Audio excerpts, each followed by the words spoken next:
السلام عليكم ورحمة الله وبركاته. وقت نروح نشتري عصير تفاح منلاقي اختلاف بالكلمات المكتوبة على العبوة، مثل الزفت والناتور والكلا وغيره. الفيديو هذا لنحكي عن العصير اللي مكتوب عليه كلا، ولاحظوا ارتباط هالكلمة مع إشارة النباتة ببعض المنتجات اللي راح نستعرضها.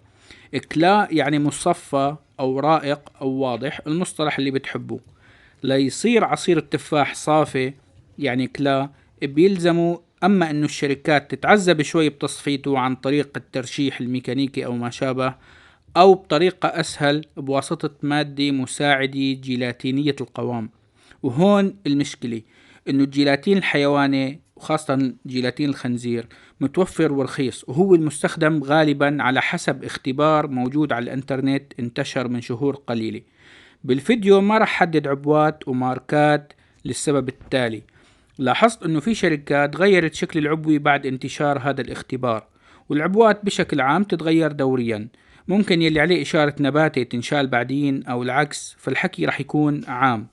المهم انه في بديل جيلاتيني نباتي، اظن انه من البازلاء، يعني من البازلاء عفوا، بس أغلى من السابق، وبعض الشركات اتجهت لاستخدامه حديثا على ما فهمت من خلال بحثي بمواقع الانترنت الألمانية.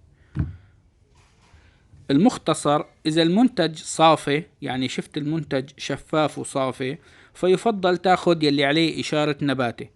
انت فيك تاخد يلي ما عليه إشارة نباتي إذا عرفت إنه الشركة صرحت أو طلعت نتائج اختبار مثل هذا اللي صار ونشره على النت، وقالوا إنه هذا المنتج ما بيستخدم جيلاتين حيواني. هون ما ضروري يكون في إشارة.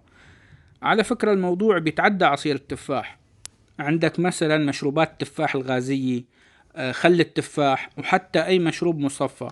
أي شيء معكر عادة وانت لقيته بشكل صافي بالسوبر ماركت ممكن يكون صفوه بالجيلاتين الحيواني.